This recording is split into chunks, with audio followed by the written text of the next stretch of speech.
So let's quickly talk a bit about the vote. The winner is in. Did everybody hear vote?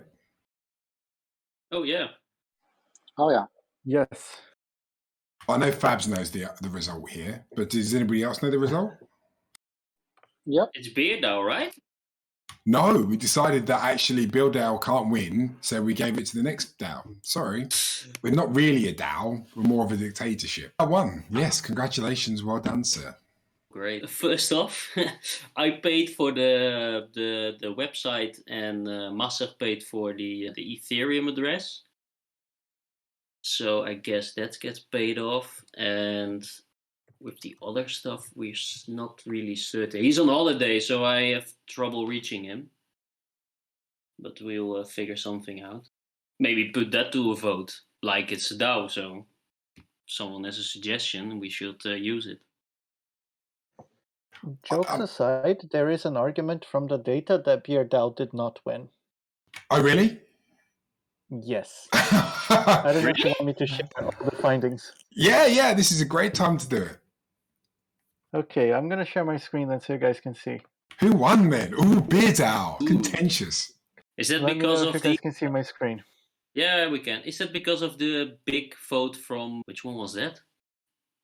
Well, you're going to find out now. So this is the data. So I download all the data, and this file here, I have every single vote that finance.vote has ever done, and I've analyzed all the votes in the same way, okay?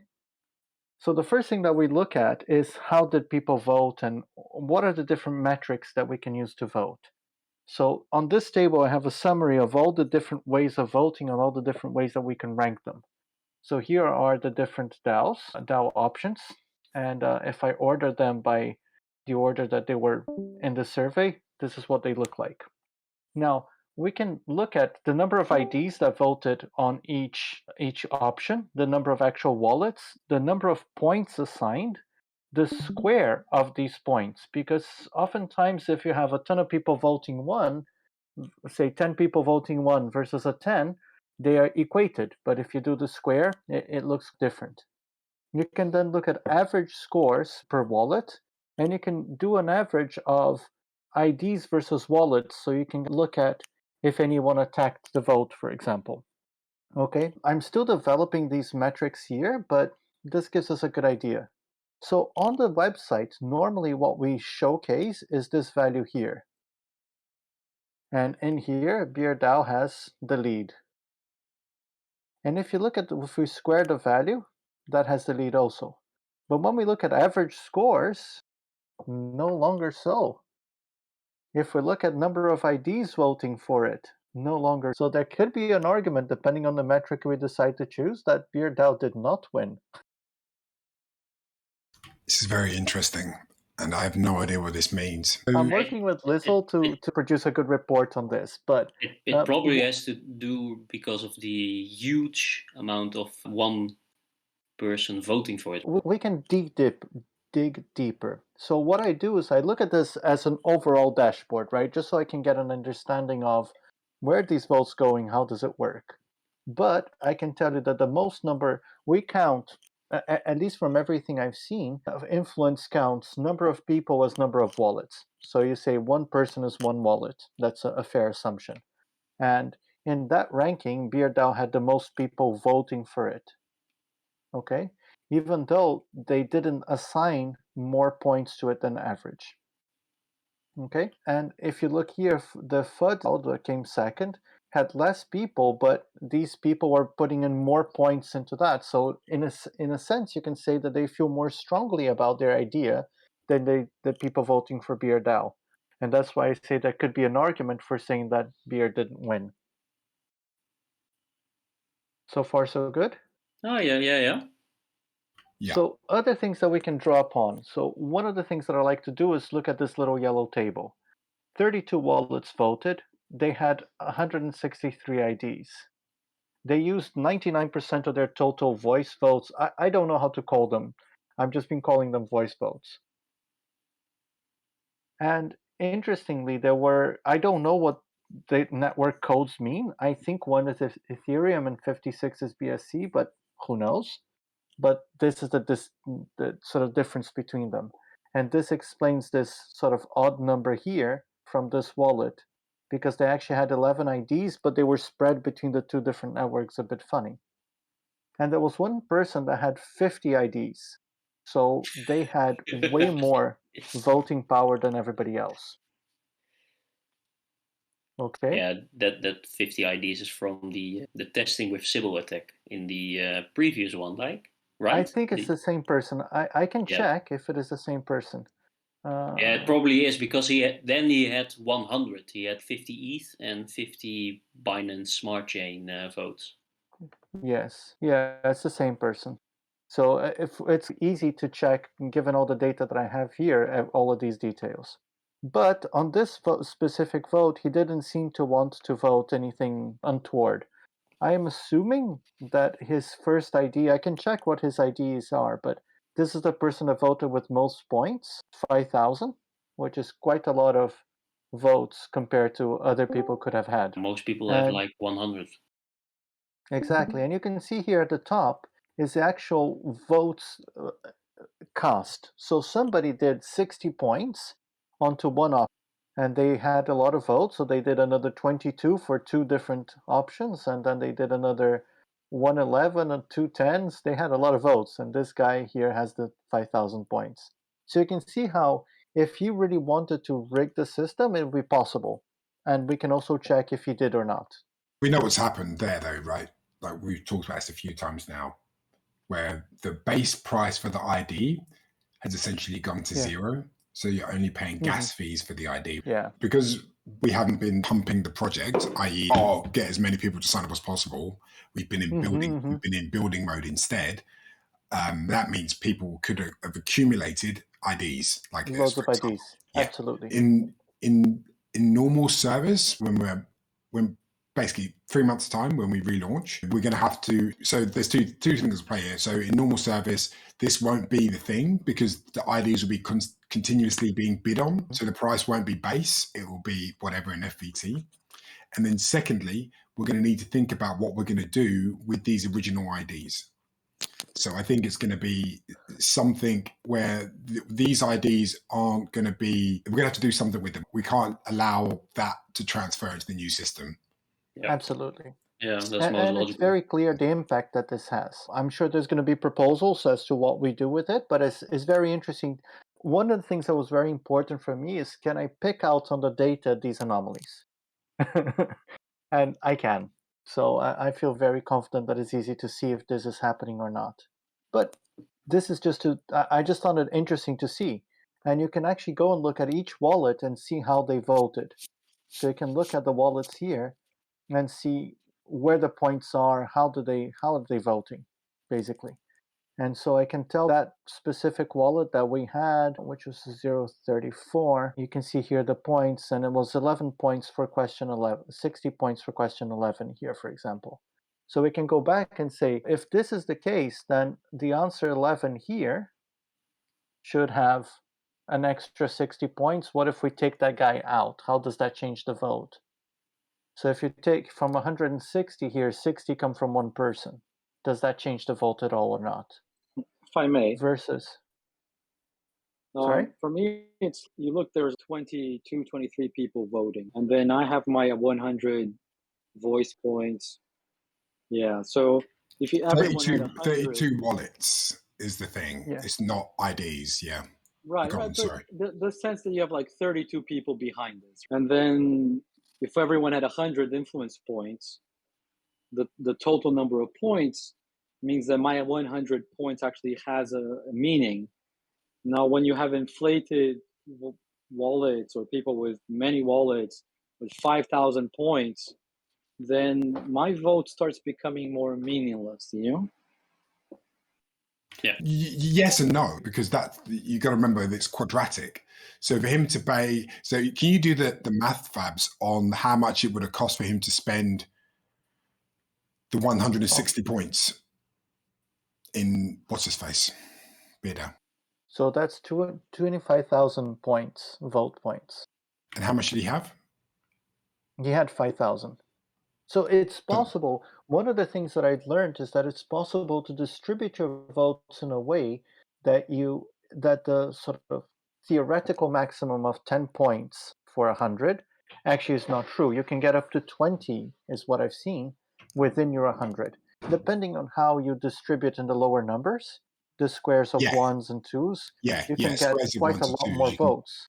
Yes, you can go very far with ones and twos, like Exactly. very far. And so I think that's the learning that this gave me is that we really need to create that tutorial on how to vote. Because although in a vote like this, we used up most of the available votes, you can see that in a lot of votes, we're getting down to the 60s. And a lot of people voting just one in Shibakus and Stone Cats. So there's quite a bit of learning to be had on that. That how do we really educate people? And when you start to look also at negative votes, I don't think people even realize that you could be voting negatives. Oh, that's what I should have done for Beer DAO. I should have voted against them. But yeah, Gus, in terms of what you're saying, it's difficult to see if 32 wallets are 32 people, because another form of attack is to say, I'll just create 6, 10 wallets, 100 wallets. So it's an assumption that seems to be fair. And so by doing this wallet vote here tab, I'm trying to pick out any patterns to see if there was that kind of attack of somebody with multiple wallets voting exactly the same. Does that make sense? I think one thing we were looking at is IP tracking. So you can have multiple wallets, but if you all come from the same IP address, then that blocks it. Now, obviously, that won't go that far. Yeah. Because you could just You use could always have whatever. VPNs and stuff, but yeah, I see that there's a hash here for IP, but I don't get hashes quite yet. So I thought I'm going to play with this later. 2 seconds. But anyway. Yeah, so one of the data points that we have is this sort of relayer IPS hash, which I assume maybe this is the author hash that I should be looking at. I think this one here is the question itself, and this one here is the author. So I should expect this one here to see different hashes. But I haven't really dug into this column very deeply yet to try to figure out if IP attacks happened or not. But I'm guessing that the system somehow looks at your IP, hashes it out so that it's protected, and that's that. Anyway, and so the last thing to look at, and this here takes a ton of time, so I haven't done it for most of the votes, which is look at each one of the comments and figure out first how many have comments, and then figure out, should I be reading this? How do we treat this form of data? So I've created a standard to say, look, I can look at the number of characters. If somebody's posting a lot of characters, it's because they have a really strong opinion. Maybe I should just take that subset and make sure that at least those I read. And there are some that are going to be just, I like it. So there's 9 characters. Very few characters should also make a difference. So I created arbitrary bands of 0 characters, so I know how many don't have comments, up to 100 to 200 or 200 plus. Just because I didn't have any other numbers. I could use, say, 140 for an old tweet or more, but I just thought, hey, let me just put the number somewhere. We can always change that later. It is also possible nowadays to take this whole column and run it through sentiment analysis bots that tell you, is this a positive, an indifferent, or a negative comment? And oftentimes it can be interesting to see people are having a complaint or they're positioning themselves negatively or positively about these things. So it's also worth doing an analysis. And finally, there's the very manual. I read it, I try to create a code that limits to a set of about 5 to 8 items and try to fit everybody into those 5, 8 items. But this takes a ton of time. So I haven't done this for these guys here for the others, but the characters I did. And there were 174 votes, 74 had no comment, so just over 50%. A few with a short comments, but there was quite a lot with a large number of characters. And what I was just doing before the skull started was comparing this across every single vote that we've ever had. So you can see here the totals. These are the different votes that we've had, and with comments, no comments. So we can start to get a parameter of what is to be expected and what's not. But you can see that whatever vote 6 was, which I happen to know it's the alien vote, a lot of long comments here. So yeah, That's a very brief analysis of the Imagine DAO and some of the understandings that we can put into this vote. And now you understand why I'm saying maybe Beer DAO didn't win. No, Beer DAO won. I think the analysis is interesting. I think the whale game did something there for a second. But I think it's, again, also, we've got 32 voters, whatever, how many votes there was. When you have a small pool of people like that, a whale has more influence. Yeah. When we have a bigger group of people voting on these things, the whale will have less influence. Yeah, that's a problem right now. Yeah, Because it's a small pond. Yeah, only 32 voted. 32 wallets. Oh, wallets. Oh, that's not even people. You could think of it as people. Yeah, it's complicated. You can make the assumption that they are, but they may not be. So you do need to run an IP check to make sure that different wallets aren't coming from the same IP. But it's and even so, because of the double networks, sometimes this number is awry. So when I look at the website, it may say 31 voters.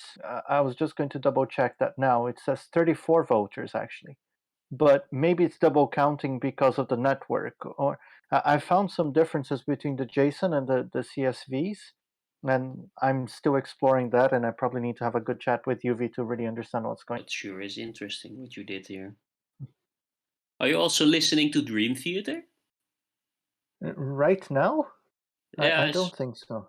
Oh. 99% of the time, yes, but right now I'm not. Because I saw your tab open. It says Wim Dream and They Unite. That's Oh nice. yes, this is an amazing concert, which is Yeah. a 10-year reunion, but it's the commentary of the band. It is so cool. Yeah, I really love them. They're so their music is so nice. It really gives me goosebumps. The Portnoy era, yes. The Mangini era, I'm not so in love with. What but maybe was that because era? I used to be a drummer. That era? When? With the original drummer. Ah, when did he resign? 2010. Okay, I'll start to listen to the difference. Yeah, all the records up to Black Clouds and Silver Lining are his, and then after that are not him.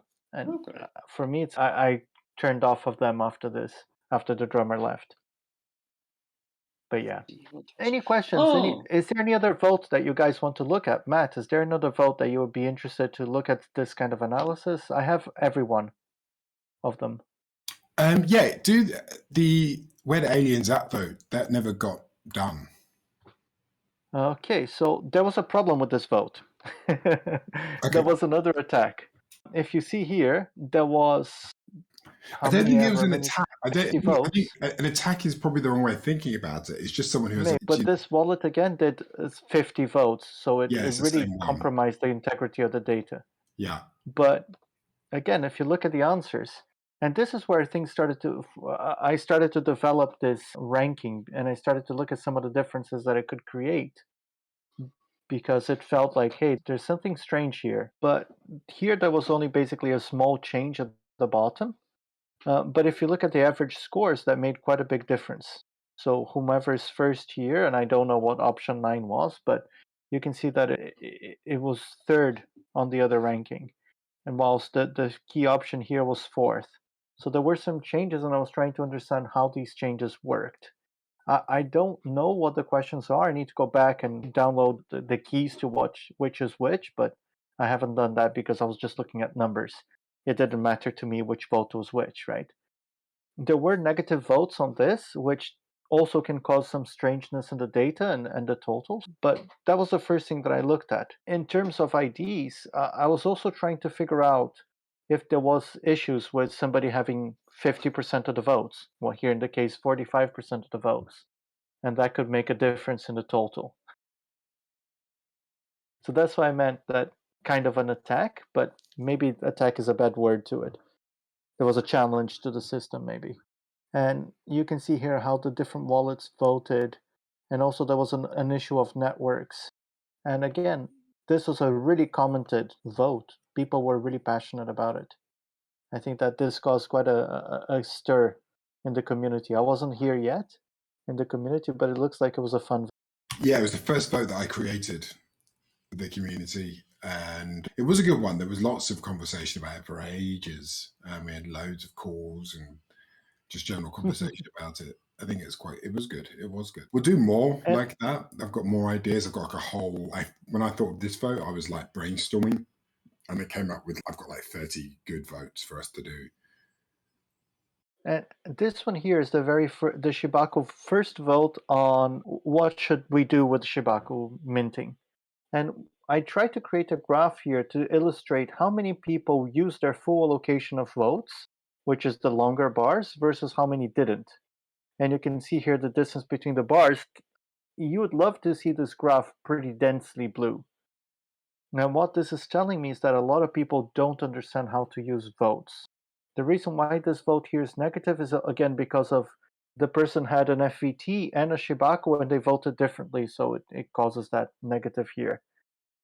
But overall, you can see that especially amongst the Shibaku community, which is expected to me, there was a lot of people voting with one vote because they were trying to save up for the next votes and etc. So if you count here the number of ones, or even less than one, this person only voted with 32, that sort of leaving the expression on the table was quite a significant margin here. And you can pick all these things out. How many Voting people one voted? itself, there were 19 people. 96 people in total. 96 Yeah. IDs voted. Yeah, if I'm not mistaken, something like that. I can do a quick count here. No need. 95. Yeah. So it's pretty much 20% had no idea how to vote. And even if you do this number, say it is less than 55, then this goes up to 25% of the voters. So there can be quite a lot of stuff in there. So give me 2 secs, guys. I just realized I completely forgot something. Any other data stuff that you guys would like to talk about? And whilst I have this open, or can I close it? Norman, just want to say this is amazing work. Thank you for sharing. Pretty awesome analysis. Wrong button. It's a pleasure, Gus. Hey, sorry about that. Yeah, sorry. Yeah, no, I thought that was really interesting. Good work. And congratulations, Beer DAO. Yeah. So if Beer DAO was the winner, what other ideas did you guys think was interesting from the vote? Yeah, Community DAO for me was a very interesting one. I can't remember the premise of that one.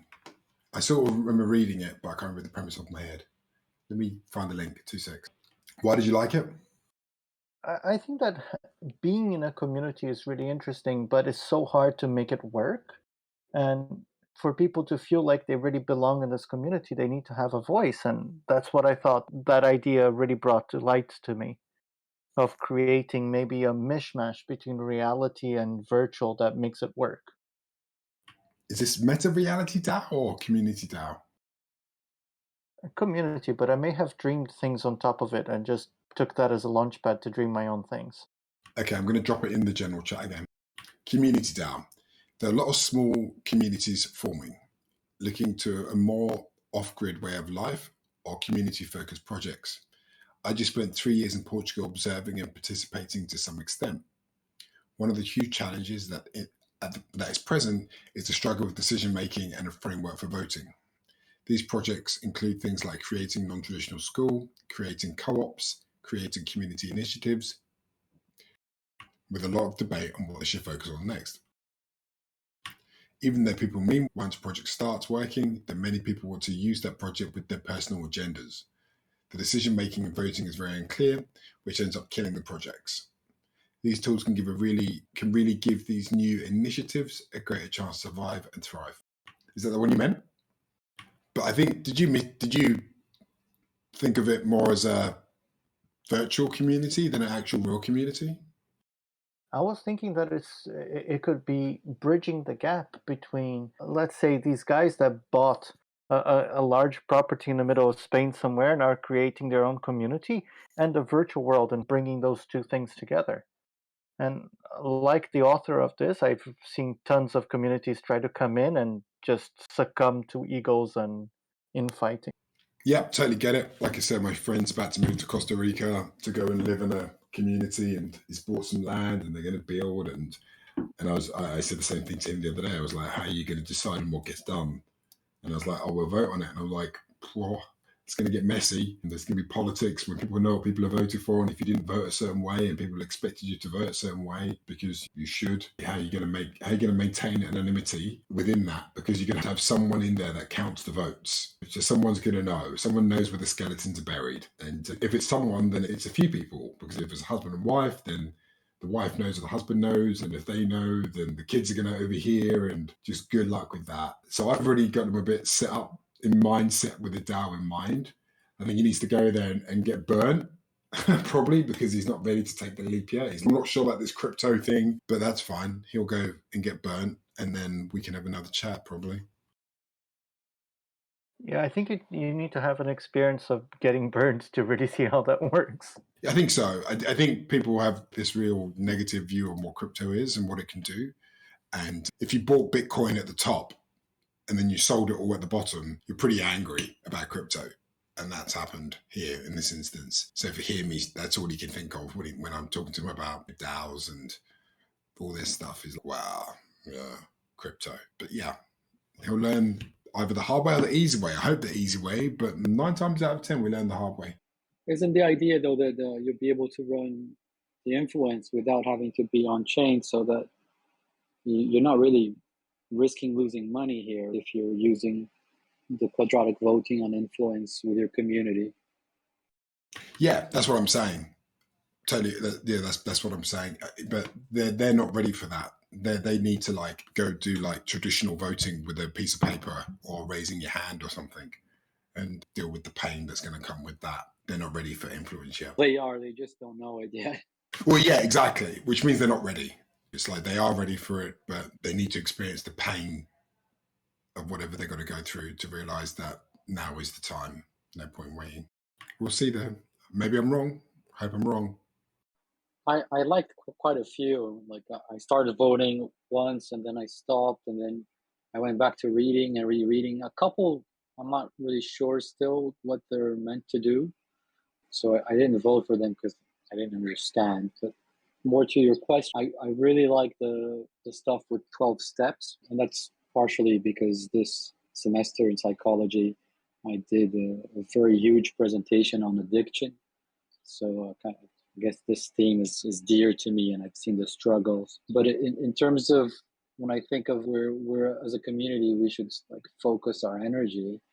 I really think that anything with the game inside the gaming community is probably well worth our time, because these are people that would easily adopt these new technologies. And so even within the gaming, the esports one is really interesting. And then there was a couple that were more idealistic, which is that's more my brand. Let's avoid evil things happening to people and to the humanity, which are quite interesting. I really struggled to pick one, which I'm grateful for quadratic voting. I really did spread my votes around. I'm like, at least a point here. Let's put a couple there. I think there's a lot of cool stuff in there. Nice. Yeah, that is the upside. It's like this.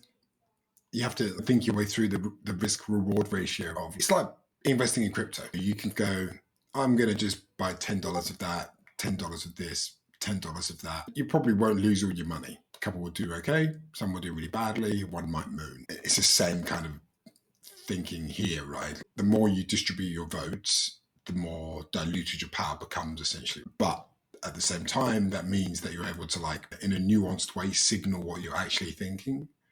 And maybe if it was like a more serious vote, you might vote differently. You might put more chips in one or two baskets because it was like, this is make or break stuff. Do you think that would have changed how you voted or?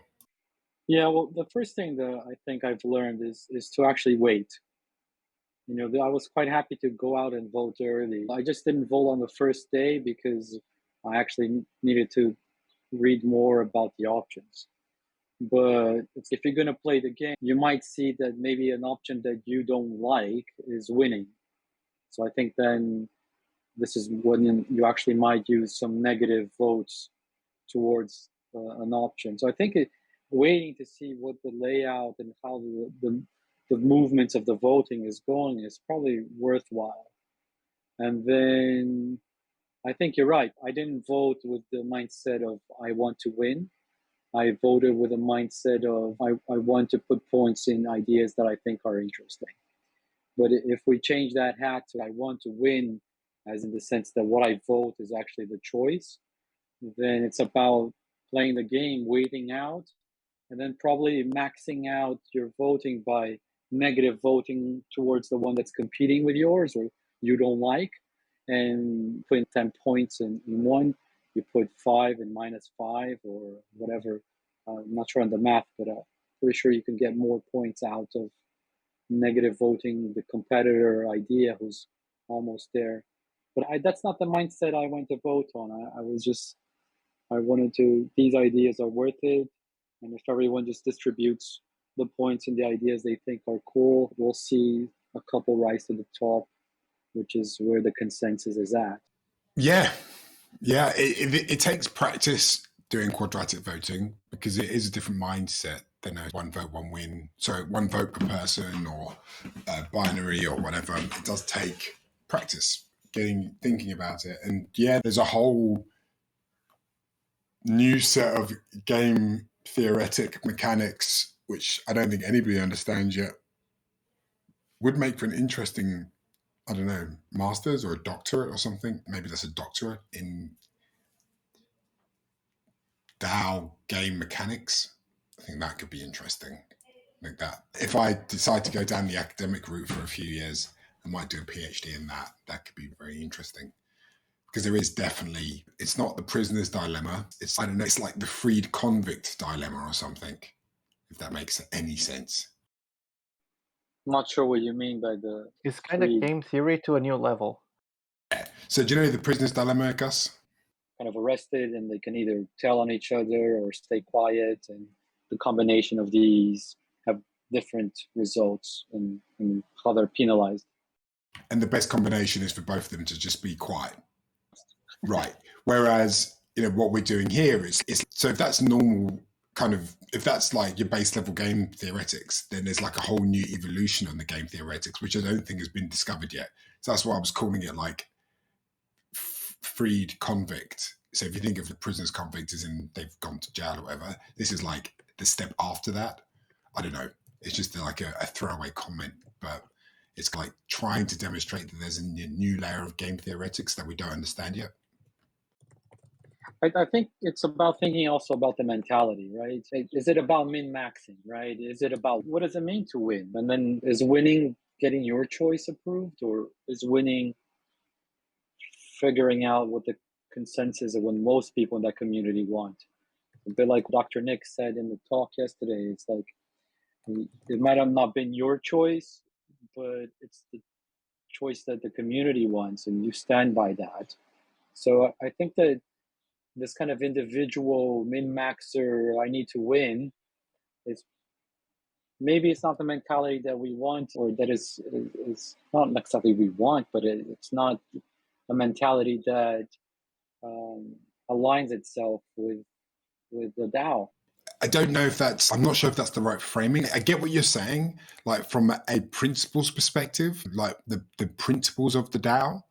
But in terms of voting, people can do whatever they want. And within that framework, depending on what's on the line, people will vote in their own. One thing we have to you can never forget, and I think we have this real big tendency, especially in Western civilizations, to just forget the nature of man. Oh, we should be doing everything for everybody else and nothing for ourselves because that's the good thing to do. That's the Christian thing to do. Like we've got this thing where we think that people are going to generally self-sacrifice. And that, I think that's also really dangerous because generally what's best for you is best for society. If you're looking after yourself and you're making sure that you're good and your family's good, you're going to create a better society because of that. Your kids are going to grow up to be better contributors.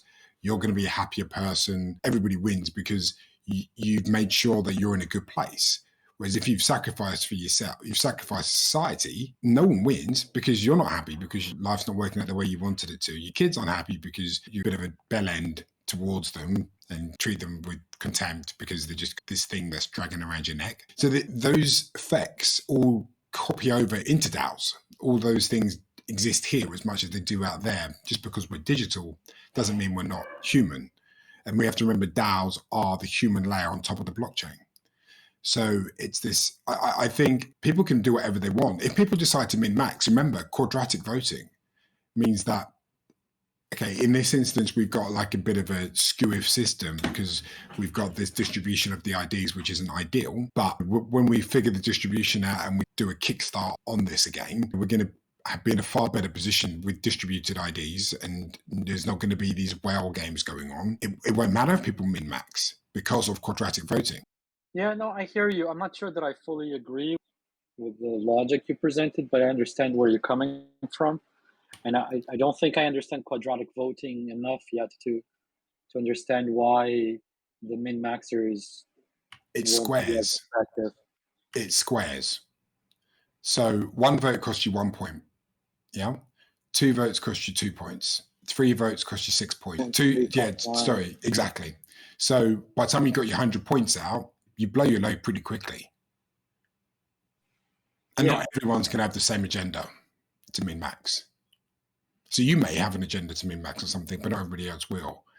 So there's dribs and drabs of votes coming in from different places. But because of the quadratic voting, and once we figure out the ID distribution, it's going to be far harder to sway a vote. I'm curious, what was it about my logic that I didn't explain? Because maybe I just didn't explain myself, and maybe I've not thought it through properly. Go ahead. Just the idea that if you're looking after yourself, this makes for a better society. It's not necessarily so, right? At what cost? So I think if there's an equilibrium there, I think you're absolutely right that it's a bit naive to just think that people are going to be service to others and that it's healthy to look after yourself as well. But there's a point of equilibrium, and that there is a point where you being well at the cost of a lot of people not being well, then that ends up not being great for society. But who said that though?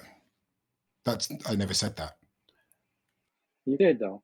No, you're implying that from what I've said because it goes against altruistic values. But I never said sacrifice other people for me. Never. No, you never said sacrifice other people. You didn't say that part.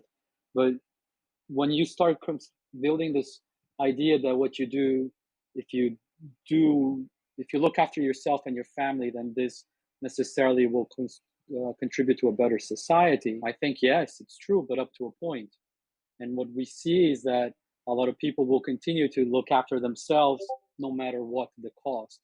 And then at some point, this no matter what the cost will actually have more of a negative impact on the society than a good one. You don't think that's a fringe case? Do you think most people like that? Because I think what you're describing there exists, but I think that actually exists within a small subsection of society. Like it's not the majority of people that behave. So I think if you're looking at the average person, their main concerns are making sure their family is all good and healthy and whatnot. And then once they've achieved that, they're then able to look at other things around them, right? It's like the levels of self-actualization. But there will always be a group of people who are only concerned about the progress of themselves and those they're around and damn the rest of it. But that's not who I'm talking about. That's not what I'm describing. That what you've described is like it's the straw man of the worst case scenario of what I've described. Yeah, I don't have the data. This just comes from experience. And I guess I've run into a lot of greed over everything people. And that's the kind of impression I have of the world. But I don't have the data. You might be absolutely correct, and I hope you are. It's just not my experience in my 44 years. I think most people I ran into, they're all about the greed no matter what. So that's my perception of the world. Fair enough. That is fair enough, sir. Damien, did you vote? I'm really surprised I haven't heard from Damien yet. He's probably not there. Kitbash, did you vote in this vote? Apparently he is, but I guess he just posted on general saying. I posted the link, by the way, to that. His wife is asleep. Fair enough, sir. You fall right into this argument. The best for society. If the wife is sleeping, don't talk. It's called Happy Wife, Happy Life, right? Too cold outside. Fair enough. Right. Hey, how's it going, man? Great. Yeah, I did vote on this one. There were a few that I didn't understand clearly, so I didn't vote for this. But one of the ones that I recall liking was the health DAO. I think there's a big need for that one from two perspectives. People that might be like self-employed and might have hard time getting good deals on health coverage, insurance-wise, where groups might get better deals. And also from the perspective of having an impact on the cost of medicine and healthcare overall, and perhaps even turning it more into taking care of one's health, improving health, as opposed to maintaining illness for a long time.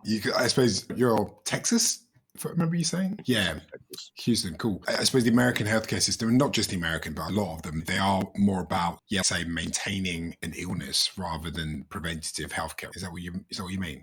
Sorry, dude. I don't know if you heard me.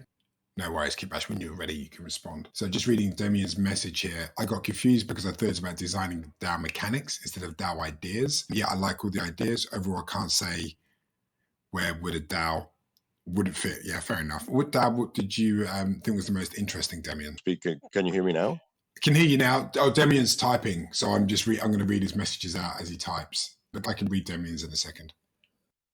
Great. Yeah. Being in the US, that's very common where you see just the system, the powers that lobbied in government and get laws passed and systems implemented have built this system that works towards maintaining sickness as opposed to improving health. And that's based on increasing costs of medicine and care. And I think there's a way one of the ways to improve that would be to come at it from an opposite side. A DAO, I think, could help build structure that's strong enough to compete against those. Yeah, I really liked Healthcare DAO. I think it's got, but I think you'd be aiming it at people who work in Web3. I don't think you could take on traditional healthcare yet for people who are in traditional organizations. Like it's too much of a leap, like a mental leap for the people who are in traditional organizations to go put their money in a DAO to pay for healthcare. They can hardly buy crypto. I'd struggle to see them doing that. But I think people who work in Web3 and want to have some sort of like health insurance policy or whatever, I think it could be really interesting for them. That's my take on it. Yeah. I totally agree with that. It's just an altruistic thought that it could grow to become a power and compete eventually. Yeah, definitely. Longer term, I think it could do. I don't know what time frame that's on, but I think there's definitely some sort of something there. And Damien, let me just read Damien's message. Community DAO and the Meta DAO was great. Yeah. I didn't understand the Meta DAO. I don't know if I was smart enough to get that one. I don't know if anybody else understood Meta DAO, or if you want to read it quickly until people think of that. Kitbash, the link for the Airtable is in the Discord there in general, if you are looking for that. I can read it out if that's... Please do. Okay, this is a long one. Okay, let's imagine for a moment a blank canvas, a space where we can capture all of our dreams, desires, concerns, fears at ease. We're about to draw the first line of the great work of our life without limiting ourselves in space or color. The world is ours. So, okay. Sorry about that. Suddenly, someone else appears, a stranger who begins to paint on the canvas with us. We already have 99% free canvas, enough for the rest of our lives. We don't even know of each other's existence. The next day, 2 other painters join, and we are already 4 artists. The paint begins to take color. Our lines begin to meet subtly, and without even touching it. It's nice to compare our colors and shapes so vivid and vibrant. After a while, we are already 1,000 participants in this great work, and our lines begin to overlap since the white space has been reduced considerably. We are already thinking better about what strokes to make and what colors to use, since free space begins to be scarce. When we inevitably reach 1 million participants, 99% of the painting is already painted, and most of the artists no longer paint. They only limit themselves to fighting so that others do not paint over the expressions of life, which we can already denominate like our own interests. We can observe in this simple example that vivid portrait of society and the struggle for survival of the individual. Wow, that is meta. Sorry. Luckily, we've created the technology capable of containing the structure of order to put an end to this great chaos. It's about the well-known blockchain. The use of blockchain as a container for society can be a revolutionary method of preventing social conflicts. Decentralized DAOs hosted on the blockchain are designed to associate people with common interests, but they could also have the ability to prevent people with high probability of conflict of interest from colliding with each other, acting as 100 of billions of traffic lights that prevent vested interests from conflicting. Through this mechanism, the best possible resolution will be found in the millionths of a second, avoiding the inescapable future in which confrontation between people takes place. Imagine for a moment a world in which the future is no longer written based on arbitrary and individual egotistic decisions. A future in which the physical centrality of the human being is decomposed into data, which is processed in a decentralized manner by autonomous mechanisms of consensus and again composed again in a meta-reality package. A protocol like this could play a decisive role and be proclaimed as a supreme guide of humanity. Well, that's scary. In this futuristic scenario, DAOs are created at the initiative of actors outside of society, hosted on the blockchain itself. Artificial intelligence could become the main agents of change, regulating traffic through the composition of DAOs of negative interest, and then proceed to decompose them. I'm lost. I'll be honest, that bit lost I'm me. totally lost as well. It's scary. I'm going to keep reading because I think the last line is the scariest.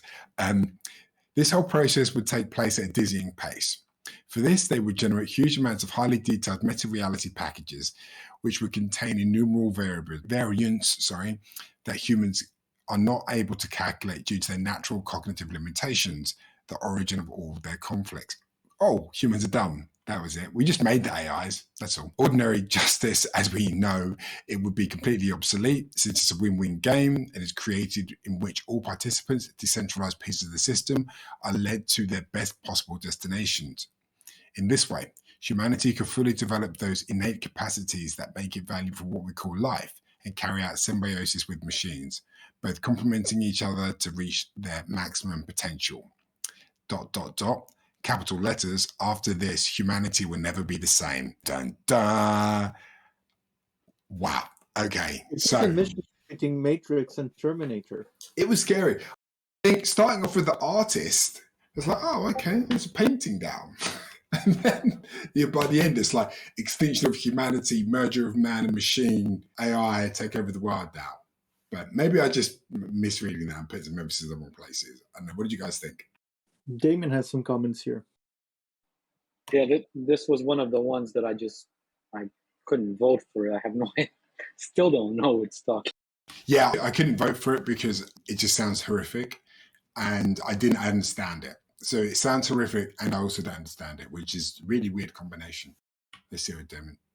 So I guess the meta-reality DAO was, for me, was actually an intellectual framework or reality filter to understand a micro hub scaling that blockchain offers, meaning that society has certain structures that are not very elastic if one does not fit. This person won't be able to find somewhere else to fit easily. Web 2 offered some solutions with Facebook groups and Reddit, but yet there was no financial mechanism to have full setup of life in this group. Perhaps the meta-reality DAO is a realization that DAOs can be infinite in number and size and fit everyone.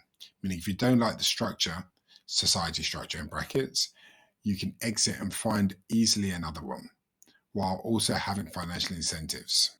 That's an interesting take. Okay. That is a less scary take than what I understood, because to me it sounded like you'd end up having your life controlled by algorithms. Sorry, 2 seconds. You guys talk for a sec. I need to respond to a message. Damon, FUD DAO, I also didn't understand. I started to read and I saw there was this about legal and stuff. And I was like, okay, I don't have time for this one today. Maybe it was my fault. Yeah, you guys carry on. I'll be 30 seconds. Yeah, to me, some of them more column high end, harder to reach, harder to understand ones. I think we have enough of a hard time having people skilled and interested enough in joining DAOs and crypto and all of this, that discussing some of those is, whoa. I don't even know if you get enough people interested in doing some of those. I agree with that to a degree, but I think this was called Imagine DAOs, right? This is what could exist in the future. So I think limiting yourself to what people are capable of thinking about right now and going, well, we can't have this idea because people are IQ 15 that's not where innovation happens. Innovation happens when you imagine the world you want to create and then you go and build it. Like before the iPhone existed, no one could imagine the iPhone would ever exist. Now it's impossible to think of a world outside the iPhone. But if you'd said that to someone 20 years ago, you're going to have this device that looks like a Star Trek intercom thingy, people are like, yeah, piss off. You have a video in the Netherlands about a journalist interviewing people about the mobile phone. And everyone is responding with, why do I need that? I have a phone at home. Why do I always need my phone with me? And look at us now. Maybe that's also the thing with DAOs. Like now are people saying, why do we need DAOs? And in 5 years' time, everyone is in a DAO. Right, exactly. I think that will take longer than 5 years, but I could see a future where the DAO structure is very well adopted. Yeah, it's hard to say. Who knows? Like, no one if other events, other Black Swanish events happen, COVID again. Not saying to go have another pandemic, but that probably sped up the adoption of DAOs, work from home, remote work by that 10 years, I'd guess, maybe more. Everything is sped up. Everything is sped up. All the technology arcs. It's crazy. I don't think we'd be having drones deliver stuff to our home. I wouldn't have thought that would happen within the next 10 years. But I could easily see now in 10 years we'll have drones because they tested them so heavily throughout the pandemic. We're that much closer now. Sorry, 2 seconds. You guys continue talking. I'll literally be 2 minutes. I just need to sort something out. Yeah, thinking about the practicality of some of these DAOs, the esports is another one that I kind of liked, in that it's crypto is and NFTs are getting mass adopted, the right way to say it, that through the gaming community, DAOs can also get a similar kind of hump, I guess, if we focus on the gaming community. Yeah, the thing is with the gaming community, I always, or at least tweets I read about the gaming community, is that they hate crypto and NFT in general for some reason, like the furries. I don't know why. Because they think it's environmental, some shit. Yeah, probably. The Dutch National Bank released, what was it called? Report about Bitcoin and the environmental impact. And they stated in their report that one Bitcoin transaction is equal to 8 households of electricity for a year. Some weird take on that. Let me check. So this is what FUD was about. This literally was about, like, okay, so if someone's going to come up with some absolute bullshit news like that, which is just a straight up lie, then we should have a coordinated response to that FUD. It's not about, I think Demian thinks everything was about suing them. There was 2 parts of the DAO, Demian, from what I could read. One part is about legal action. So if one of the members of the alliance gets legal action taken against them, if they're a member of the alliance which you buy via an NFT, then the other the other crypto projects would also help you, protect you, both financially and all that stuff. Whereas the other part of it, which was the FUD, which was if there's a really stupid thing like that gets printed out, then we have a coordinated effort to have rebuttals. Yeah, I guess Matt hopped off for some reason. Oh, he's back. Sorry about that. Naomi gave me a call there. I had to just quickly respond. I don't know if you heard what I said. No. So this is what FUD is about. So on one hand, you've got this, when stupid articles like that come out, and that is a stupid article and it needs rebutting, you have a coordinated response of people in the community who are like, okay, cool, this is coming, let's go and get the research, let's get the facts, let's get the data, and then you do a rebuttal, right? And then you put your rebuttal out against that article, and then you spread that as much as possible as a rebuttal to this thing. Because what you find is you get all these really stupid articles that come around every 3 years. It's the same articles and they're all wrong, but we don't have any system to deal with them. But your average person is going to read that and go, oh yeah, Bitcoin's bad. And we need a way of being able to actually have rebuttals against absolute trash. And I think that's what FUD was about. Yeah, it makes sense. The article was also about 2019, 2020.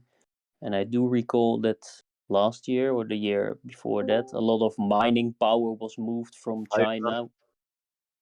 Oh, sorry? Ah, great. Still, the Bartleby resistance also has an element of this. Punching out news about would be also a way to do the rebuttals you're talking about. Yeah, that seemed different for me.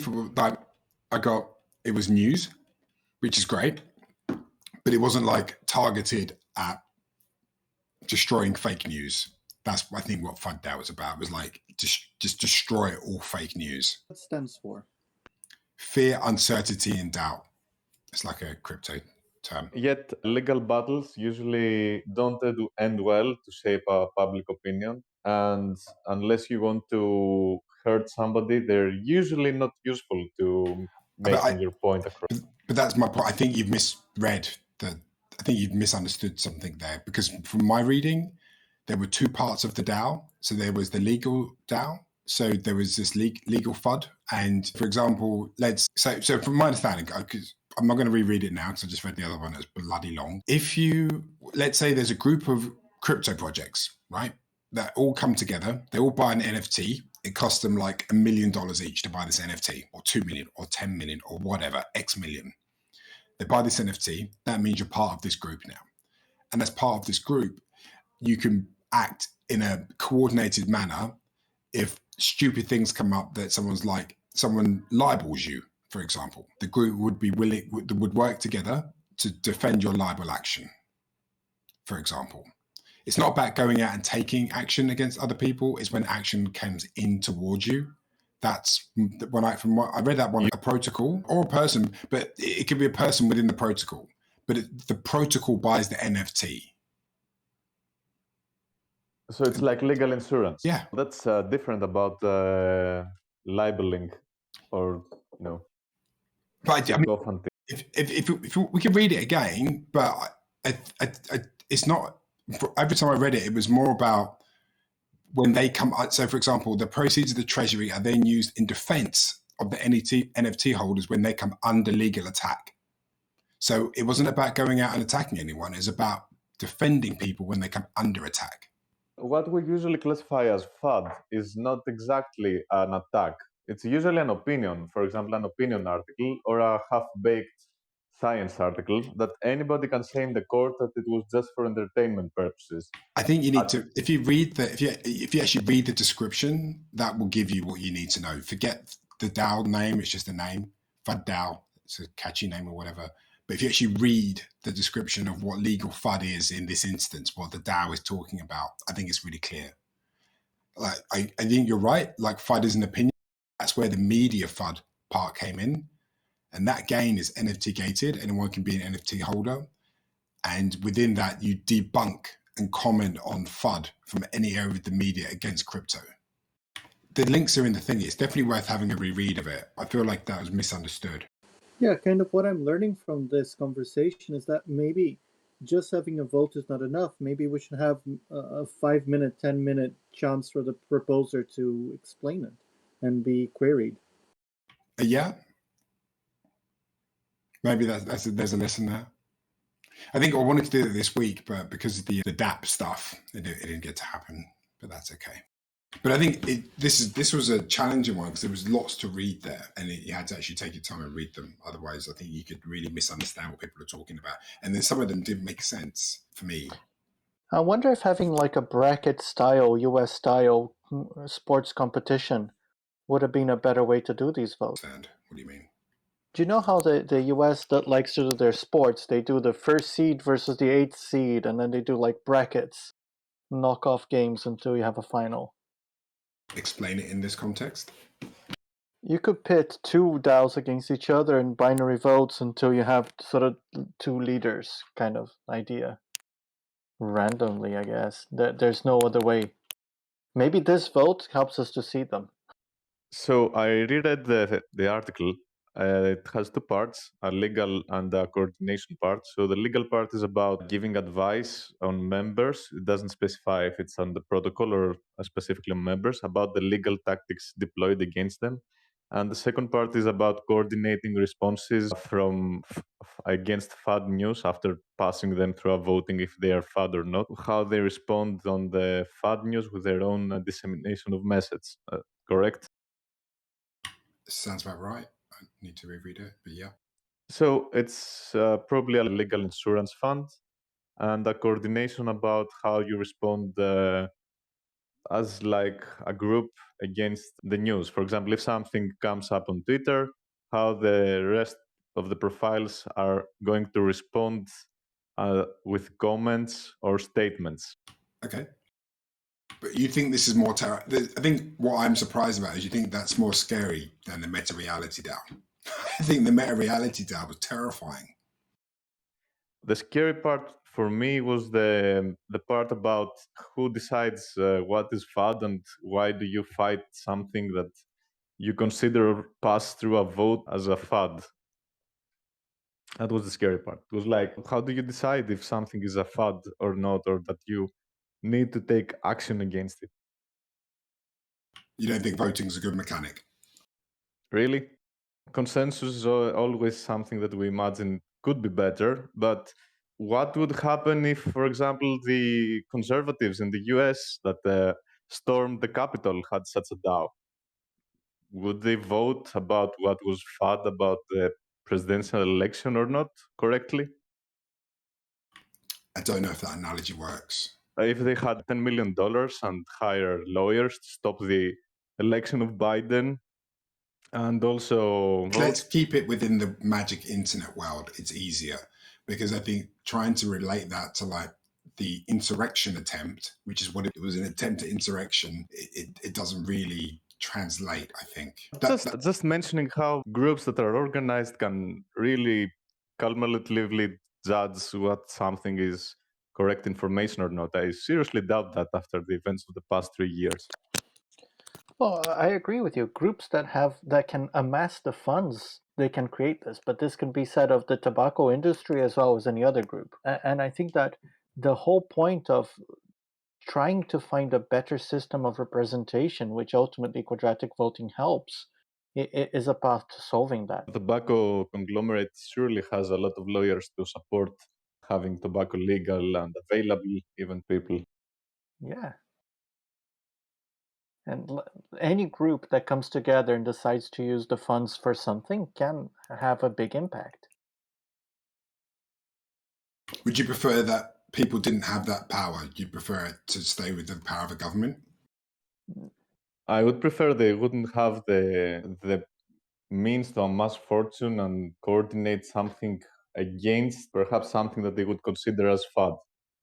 Why not? Why would I'm just curious. I still believe in the freedom of I still believe in the freedom of speech unless someone is severely harmed. I don't think that Bitcoin is harmed because someone says that it consumes a lot of electricity. But who's attacking anyone's freedom of speech? No one's attacking freedom of speech. Trying to take legal action with a lot of money can be an attack against freedom of speech. It's the basic legal debate against liberal attacks. Okay, 2 secs. Let me just read this again. I feel like there's something out of context there. No, see, yeah, this is where I'm a little bit confused. So say what you said. Sorry? Say what you said again. Sorry, I'm a little bit confused. I want to make sure I've understood what you're saying because I've got a feeling I'm just not understanding you. Someone brings out an article or an opinion or some information that might not be correct. So taking legal action against them, trying to penalize their expression of their views or... It doesn't say that. This is where you're crossing the two. You're crossing legal FUD and media FUD and coming out with a different answer. They're two separate things. So it's one DAO, FUD DAO, but there are two mini DAOs. The first mini DAO is the legal DAO, and the second mini DAO is the media DAO, media FUD. Okay, I'm going to look at the article again. Is it somebody's or is it your submission?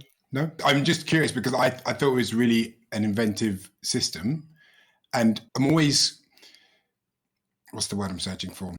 I'm always more clear to get to the truth than I am being about. I'm not bothered about being right or wrong. I just want to understand the truth of the situation.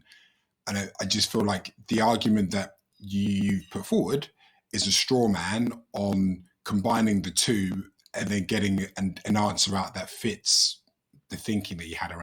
If you want to read it for us too, it seems super vague about what an attack is. It should be classified. It should be. It says that not classified. It should be defined what an attack is. It says the legal DAO that the NFT holders can take action against people who attack them. For example, is it? Perhaps it is my mistake. Legal attack. I didn't understand it correctly, but if it's about a physical attack, if someone hits you on the road, yes, you can use the legal DAO to call a lawyer and work for you. But what kind of attack? It says That's legal. the description against legal attacks. You can use the legal DAO of the FAT DAO to protect yourself. I think it says a clear definition of attack would have to be established. So you'd need to figure out what an attack is. Among these lines, I thought that the attack was on the context of. So probably I was wrong. I think we can move on from this in a second. I was very curious as to where you were reading that from, but cool. Okay, I get what you're saying. I suppose honestly, I'm surprised that you're more concerned about this than you are that AI is taking over and running the place. that also shocks me as well. But fair enough. Okay, I'll have to reread it again and see if maybe I misunderstood it. But yeah. I think sorry. I was just saying that, misunderstanding or not, both the meta and the FUD both were very controversial. Yeah, probably two of the most controversial there. Maybe, I don't know. I will confess that get the Fed, that was mine. That's pretty controversial. Suing the Federal Reserve, that's going to get you noticed. For sure. In not a good way, but it's definitely going to get you noticed. Yeah, and then going from insurrections, how would we implement the VR DAO? I'm on their Discord. I can share a link to that as well. We'll have to hand out some invites or something then. Yeah, they've got a Twitter account. They've got the ENS address. They've got a Discord. They do a beer review each day. They're alive and well. We need to set them up an influence space. Maybe we should do that for them. That's what we'll do. We'll set beer DAO up an influence space. They can vote on their beers. And the DAO is born. Maybe they should put some of the money into a multi-sig. And then the DAO is truly born. Am I the only one in this call that doesn't understand multi-sigs? Just think of it as a bank account with multiple signers, and it has to be like, say you've got 3 signers, it needs to be 2 or 3 people that have signed it. Or if you've got 2 people on the DAO, it needs to be both people that have signed for it. Or if you've got 10 people, 8 out of 10 or whatever, something like that. And so the treasury is held by this? Yes. Gotcha. Really basic. They're not. It sounds complicated, but no, they're just, it's just a decentralized wallet, basically, that no one person can rug the project. I see the term used quite often, and I wasn't 100% sure I understood it, so may as well ask. Yeah, it's just so no one person can rug the project. If, I decide I'm going to do a runner with FET's money, I can't, because it needs 4 other signatures, not just mine, 3 other signatures. We need a breathalyzer.vote for people to vote ahead of, or to go through that one ahead of time of voting. Yeah, so they're not drunk when they're dispersing funds. We're quite happy with drunk voting now. There's no laws against voting drunk now, is there? You can be high, drunk, you can be wherever you want, naked. You may not drive, but voting for sure. Yeah. Which one's more dangerous? They're both dangerous, don't get me wrong. Cool. We've been on for an hour and a half already. I need to go and cook dinner. So you guys can stay on and chat if you want. I've got another call I need to jump on actually before I do that. So I've got to be on a call in 7 minutes time. So I need to get ready for that. So I'll let you guys continue on if you want to. Otherwise, we can catch up next week. Thank you. Speak to you soon, mate. Cool. See you later, everyone. All right, people. Thank you. Ciao. Bye. Look at good old Ben staying strong with us. Yeah. Damien, Ben is just a recording bot. And I thought you were. Sorry, you got cut there, man. What did you say? I thought we were scared about the AI, but here it is recording us. Yeah, indeed. At least it's not controlling us. Who is? Anyway, how are you doing, guys? I'm all right, man. I think just listening today is like, I think Fab just spot on that maybe an opportunity to understand more about the options is useful. These options, I couldn't understand what they meant, so I couldn't vote for them really. Yeah, I'm IQ limited as well on this. That was a good analysis there, Fab. I tried to use to try to learn how to decode JSON and CSV files myself as well lately. I have quite a bit of experience with data. And if you look in the data DAO, I've shared the file there that has the analysis for every vote. Yeah, I'm gonna look at it. And I'm taking an SQL class right now. My idea is that we need to do some analysis to begin with. We don't even know what key metrics should be coming out of a vote. Heck, we don't even know what's the best way to rank a vote, I would argue. And I think that if we're using the square of a number to vote, then the squared of your vote should be the results, not the vote itself. Because then the votes that you put on 1 have less powers, or the votes that you put in 2 have less powers than the 2 itself. But I think that now that we built some data, it's going to help us to make better decisions. And hopefully we'll be able to automate the reading of the JSON, and be it through Jupyter or some other means, we'll be able to get these reports pretty immediately after the vote. So you're going to find a better way to count the results of quadratic voting? I don't know. That is and I don't even know if publishable. better is the correct term. My suggestion is that we show them all. I think that being able to see that there was no attack, some of these numbers help us to see that there was no attack, and some of these other numbers help us to rank the vote better. So I think my suggestion is to show them all, but rank everything based on the square of the sort of the total votes that you spent squared. Does that make sense? I think it's So if like you another. voted 10, it shows 100 instead of 10. Yeah, it's 100 if you spend like 1 vote for each. I need to get my head around it, but my feeling is that if you spend a vote, let's say you have 20 options, and you spend a vote for each, you still have 80 points to spend. So you could do like whatever the square of 80 or closest to it is going to be. But if you spend 2 votes on, I don't know, 10 options, then you can get, by squaring those back, you can get a better representation of who wanted a little bit versus who wanted a lot. I think that this is an issue for bigger brains than mine. For the quadratic voting thingy, if you spend 2 votes on 10 different things, instead of 100 votes, you will be left with, I think, 60 votes. Yeah. You can actually, if you do, I saw somebody spend 20 points and still stay within the 100 votes. And I'm sure that there's more. If I dug in deeper, I could find people with even better strategies. So you can, instead of just counting the results, you can probably take the root or the mean root of them and find out the preference without the Sybil attack. I will let bigger brains than mine figure that out. The philosophical part of it and what makes the most sense, I let the people that are really into the maths figure that out. My relationship with data is very much an utilitarian one. I was always the guy looking to extract 3 or 4 numbers that could help me tell a story, rather than really digging deep into data. Yeah. Great. See you guys. Damon, thanks a lot, buddy. Take care, man. Bye-bye.